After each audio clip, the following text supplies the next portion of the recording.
Welcome in to the Fairview Social Podcast on this cold, dreary afternoon here in Middle Tennessee. Those of you that are not from around here may have heard about a little bit of an ice storm or a winter storm that we had over the past week, and it definitely exceeded all of our expectations. There's a lot of talk about how this was the worst thing that's happened since 1994, which is true. It's been a little over a week since all this happened, and now we just still have a bunch of snow on the ground, a lot of ice still lingering around. It has not been a fun experience for all of us here in Middle Tennessee. So, so again, thank you for checking out the show. I do want to ask you guys to visit the website at www.thefairviewsocialpodcast.com, and please like and share on social media. We're on Instagram, Facebook, YouTube, TikTok. I do post the videos of the episodes on YouTube, and we also post a bunch of clips and things like that from the episodes. So it means a lot if you would check that out. So I got that out of the way. I did my due diligence there. I got that out of the way. So the past week has been pretty hectic. And again, I look at this through the through the lens of this is a first world problem.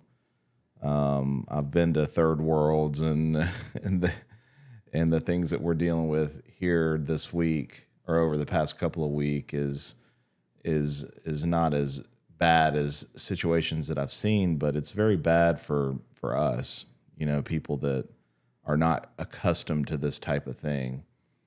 And it's very concerning to me that, well, let me tell you what I got out of this event the past week.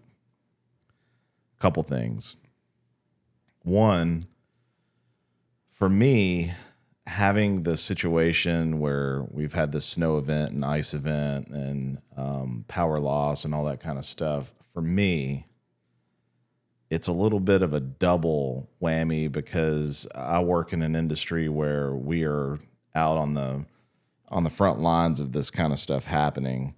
We have a lot of customers that sign up for snow work and things like that. So over the past nearly 20 years, I watch all of the events come in. Now, I'm not so much currently in the middle of it, fighting the battle, but it's still on my mind. And it makes me think of all the times that, when the kids were young, all I wanted to do was, hey, it's snowing. I want to go out and make a snowman with the kids and do all that kind of stuff, which never happened because I always had to work these events, do a snow and ice removal and things like that. And so now I don't technically do a lot of that stuff anymore, but in a situation like this, it's kind of all hands on deck. And, if I need to go out and plow snow, go out and plow snow. If I need to go out and do something else, I'll do whatever needs to be done, basically. And so we have a great team right now. Back then, 10 or 15 years ago, people wouldn't come in because it was snowing and wouldn't, or they said they were sick or they didn't want to come in or whatever the case may be. But, it's a different world now. We've got a good solid team of people that are coming in and doing this stuff. So for me, it's the work aspect of it that I have to think about and that is, weighs heavily on your mind, helping and doing whatever needs to be done. But then on the flip side, there's the personal aspect of it to where, your shit's messing up at your house. And so for me, the power went out for, 2 days. which in retrospect, this was not even a week ago, but in retrospect, you're just like, at the time, it's like, it's awful. It's the end of the world. And granted, it was really cold. It's the temperatures got down really low. They stayed in like the teens and 20s, and then would drop down to like 5 or 10 degrees at night. And so it was very cold. So I got two worlds in my head of stressing over it, and it sucks. It sucks work-wise, professionally, and it sucks, personally. And so on this episode, I'll talk to you about, the personal side of it. I think we're going to do a live show, me and Eric and maybe a couple other people, just talking about Snowmageddon 2026. But I want to talk to you about my personal experience with it, which is not anything major. There's still people even today that don't have power and are dealing with that stuff. So I don't want to act like, it's the end of the world for me here in my house.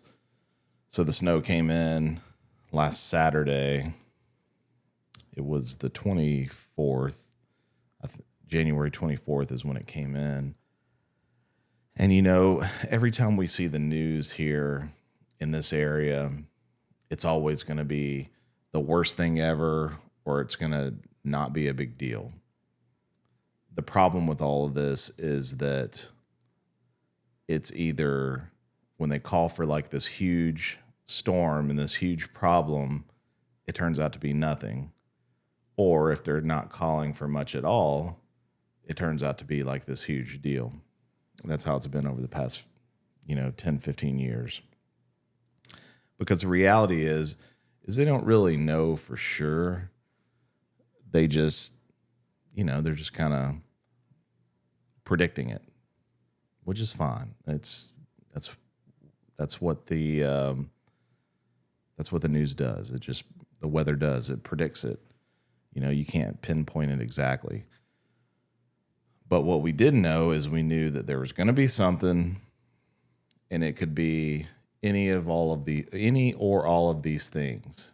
And so early in the week, it was like 8 to 10 inches of snow, blah, blah, blah. Or I think there was even one report where I saw that it was like, 18 inches of snow, just something just completely ridiculous. I didn't think that it was going to be 18 inches of snow, but I knew that we would probably get something. So personally for me, it doesn't really matter to me, because all the years that I stressed over this, having to go into work and all that kind of stuff, I just feared for my safety and, having to drive and all of this.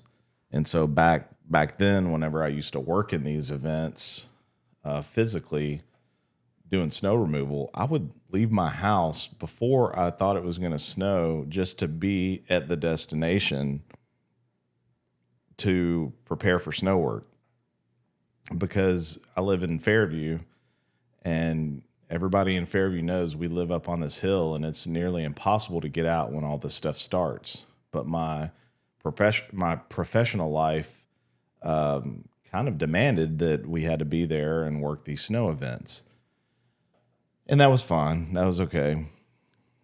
And so I think I've told this to a few people. My dad told me, I got a lot of advice from my dad over the years.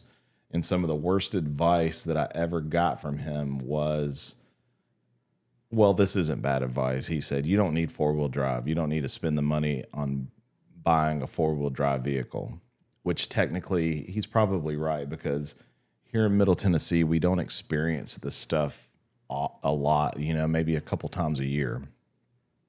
But when you need it, you have it. And so I bought my truck a few years ago, and I love it, because everybody that has four-wheel drive knows that when you're driving along on these roads, it's just like driving along on these roads. It's not a big deal. And so that's been really nice to have that. So when the snow was coming in on Saturday, I didn't really personally care.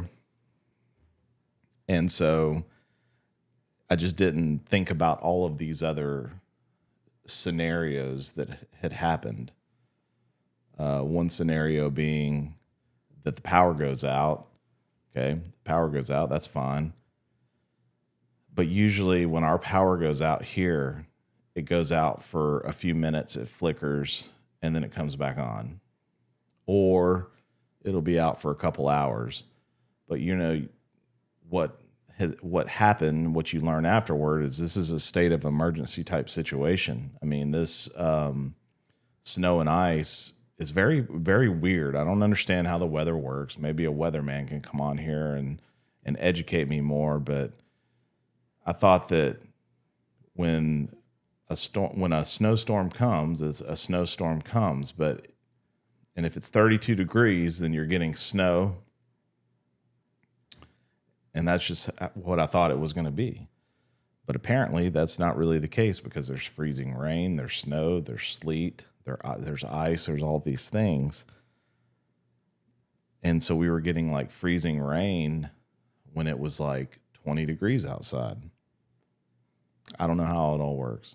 But anyway, that was what was happening. It started out as snow, which is this is the scenario that we did not want. It snowed, and then it started freezing rain. And then here in the Nashville area, it packs down, and you just get ice. And ice sucks. You know, you don't want to slip and slide around and doing all that kind of stuff. So the power goes out. Do I have a generator? No, I don't have a generator. But what I do have is a fireplace. Did I have any wood? Well, Nikki had the common sense enough to at least go down to TSC and buy a few bundles of wood, because we generally don't use our fireplace. But she got some bundles of wood, and so we had that. And so the power goes out. It flickers. It goes out. Comes back on 20 minutes later. Okay, all right. That was the worst of it. Well, in the meantime, it's freezing rain. Not the sun. Well, the sun is going down. You can't see it because it's snowing and raining and doing all that kind of stuff. And so the sun ends up going down. It gets colder and colder. I mean, we're talking like 5 degrees outside. Wind chill is like, I think they said like -10 or whatever. And so these trees are freezing. And here at Holliswood Studios, I got this pool out here, and all these trees are hanging over the pool. And all these trees are hanging over Holliswood Studios. And I thought for sure that Holliswood Studios was not going to make it through this ice storm. Well, here I am right now, and it has made it as of right now. So the power goes out again. And so it stays out. And luckily we had that wood, because the house starts getting pretty cold pretty quick. We had the fireplace, so everybody's kind of crammed in the living room, and we're dealing with that in the living room. No power, no light, just hanging out in the living room. And so I've been sitting here thinking that, and I made this comment to a few people that like I wouldn't do really good in the olden times, because my job is tech. I'm constantly on my phone for work, and that's just how I live my life.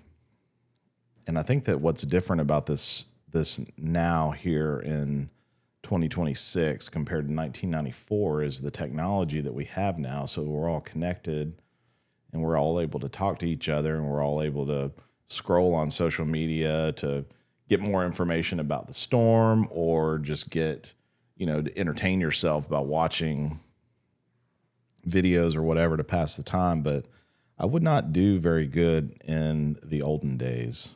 That's for sure. That's what I learned out of this more than anything, because when you have to sit there in the living room with the rest of the people that are in your house, and you can't go anywhere else because it's cold, I don't like being trapped in, I guess is what I'm saying. and it's fine to be able to talk and have conversation and do all that kind of stuff. It's probably actually good for your soul, to be honest with you. But I think the sense of how fragile everything is hit me at that point. And so I went to bed that night. The house is getting colder. And another thing that I realized, that you stay pretty warm with your body heat. Now, everybody's probably going to make fun of me. I never really did much camping. I never did any of that kind of stuff. So all this is kind of new to me, or at least it's like I don't remember it from when I was a kid, because I haven't really done anything like this. But yeah, it's like you stay really warm. The second you take those covers off in the morning, though, it is cold.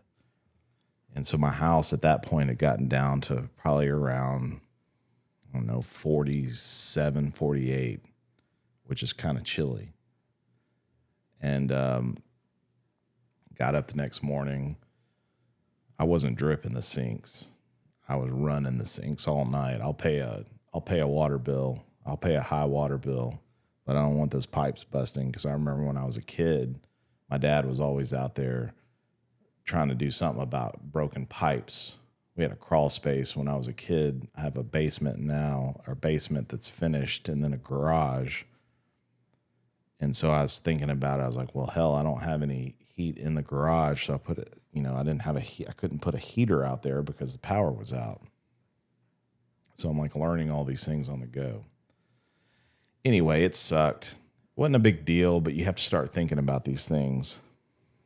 One of the things that I always wanted to do since I bought my pool and put it in is I walk past my pool every day to come to Holliswood Studios. And even in the winter, I leave it running all year, because I love looking, even if it's just briefly walking by and seeing my pool.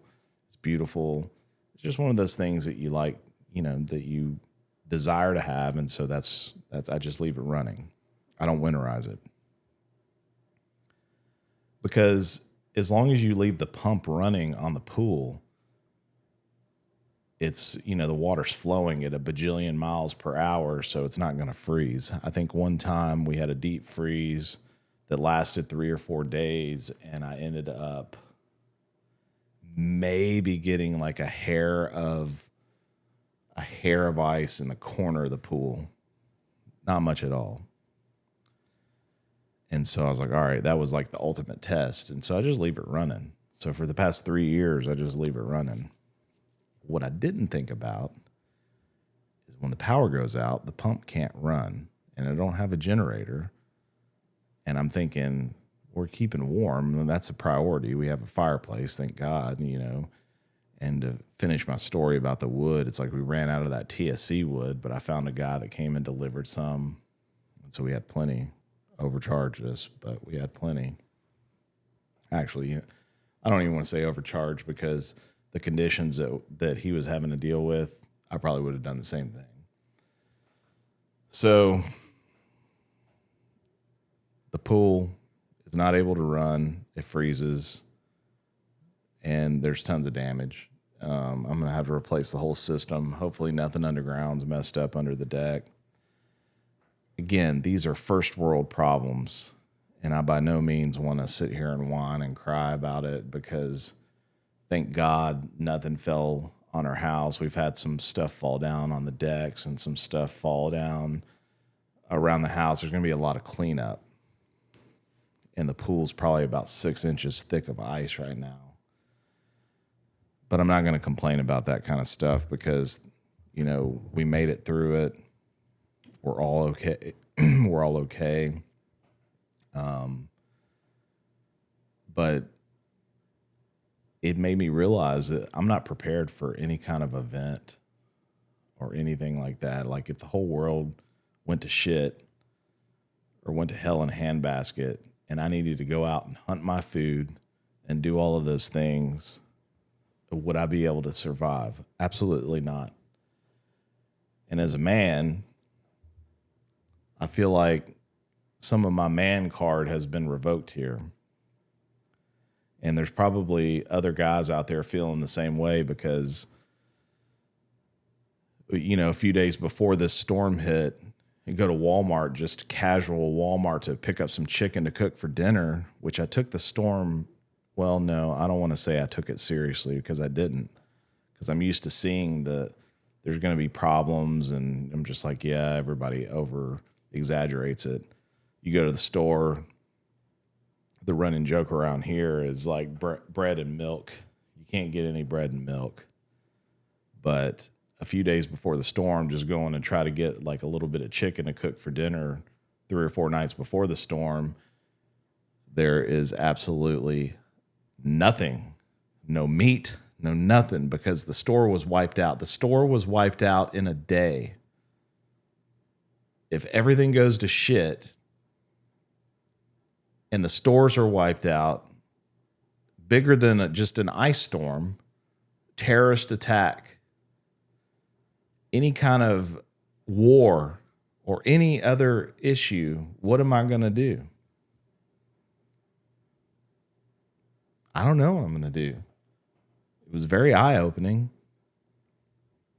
Like right now, I'm looking out the window here at Holliswood Studios, and there's about 7 deer. No, shit. There's 1, 2, 3, 4, 5, 6, 7, 8, 9, 10, 11, 12, 13. There's 13 deer out there. And that's food. But would I be able to do that? No, because I don't go shooting. I don't mess with the bow and arrow that Nikki got me. I don't do any of these things to be able to support my family in a time of need. And this would be considered to me a time of need, because if it was worse than our power being out for 2 days, I don't know what we would do. It's very concerning. It makes you think we live in a world where you just go to Walmart or go to Publix or go to Kroger or any of these places and get a loaf of bread, get a pack of chicken to cook. You can go to McDonald's and get a meal. And what makes me disappointed with myself about this is that I know better. I've seen this firsthand. I've gone to Haiti and Mexico and places like this to where they have nothing, and they're going out and they're killing what they're going to eat for the day. They're getting fruit off the trees to survive. And I know better. I should know better. And that I allowed these little things, as ridiculous as it is, my pool pump explode, my pool freeze over with 6 inches of ice, my house not having power because I don't have a generator, and all of these things, that my lack of preparation. I guess this goes back to the conversation or the comment that I made about my dad saying that, like, you don't need 4-wheel drive. Well, when you need it, you need it. So what happens from here? Do I go out and do I buy a generator because I need a generator? If my power goes out one time in 15 years, here's the worst part about it. My dad used to prepare for all this kind of stuff. My dad had 10 items of everything. If I said, hey, I need a toaster, he could go out to his garage and get me a toaster. But if I went to him and I said, hey, I need a toaster, he'd say, hey, let's go buy one. I don't feel like going out and trying to find one of the 10 toasters that I have. And I don't want to be like that. My translation of that now is, if I had a generator, I might not I'll go buy one tomorrow. If I go buy one tomorrow and I don't need it for 10 years from now, the second that I need it, the damn thing would probably have bad gas and wouldn't start, and it would be bad anyway. That's probably where a lot of us are right now, to be honest with you. A lot of people that were prepared. So I don't know. I've just been thinking about all this. The end of this story is that we were out of power for a couple days. The pipes didn't freeze, so thank God we were able to do that. My house ended up getting down to around 39 degrees. The guy did drop off some wood, and we were able to have that. We were able to have that heat in the living room. But yeah, I just need to prepare. I think that all of us need to prepare. I need to be able to shoot those deer out there if I need to eat, and I know that I can't. And so what good am I as the leader of this family if I can't shoot those deer and eat them? And so I've just been thinking about that. Like I said, we're on the tail end of it now. There's still snow and ice everywhere. And there's people that have had it a lot worse than me and us here in Fairview, Tennessee. There's still people in Nashville that don't have power. I will say that Middle Tennessee Electric that's our provider here in this area. They were on top of it. I've heard a lot of problems that NES, which is who takes care of the Nashville power, have had a ton of issues, lack of preparation and things like that. But I don't know. I just wanted to get on here and talk about that for a minute. Again, I'm probably going to have an episode where we talk about Snowmageddon with several of us, and it'll be more fun and lighthearted than what you're getting right now. But thank you guys for listening. My advice to all of us is that we need to prepare for such events, prepare for things that could happen like this, because we were not prepared. I'm disappointed in myself for not taking it seriously. I'd come home and Nikki had, a few gallons of water. And I was like, what are you getting the water for? Oh, because of the storm. And I'm just kind of like laughing it off. Well, she was right. She went and got wood. She prepared. I did not prepare. So kudos to her for thinking it through where I did not. So anyway, again, thank you all for listening. Really appreciate when I see the downloads and the people that are interested in the show. Sometimes I feel like I don't really have anything to offer, but people are listening. So if people are listening, I will continue to do it. And we'll just keep on moving forward how we're moving. And hopefully you guys will get a lot of good content here in the future or whatever. So we'll see. But thank you guys a lot. Make sure to check out the social media, www.thefairviewsocialpodcast.com. And we will see you hopefully soon. Thank you guys.